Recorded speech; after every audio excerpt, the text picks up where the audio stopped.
நீ என்ன ஜாதி என்று வினா எழுப்பினாய். நான் மனித ஜாதி என்றேன். மனித ஜாதியில் எந்த ஜாதி என்றாய்? நான் மேல் ஜாதி என்றேன்.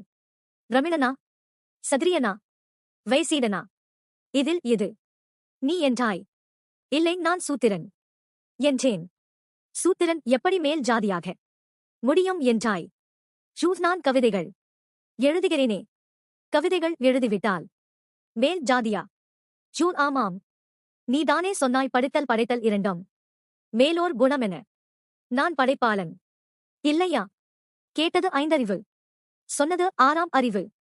மெய்ப்பொருள் காண்க. காலம் கனிந்தது, கதவுகள் திறந்தது, ஞானம் விளைந்தது, நல்லிசை திறந்தது.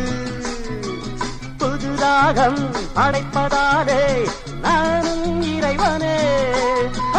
புதுராகம் படைப்பதாலே நானும்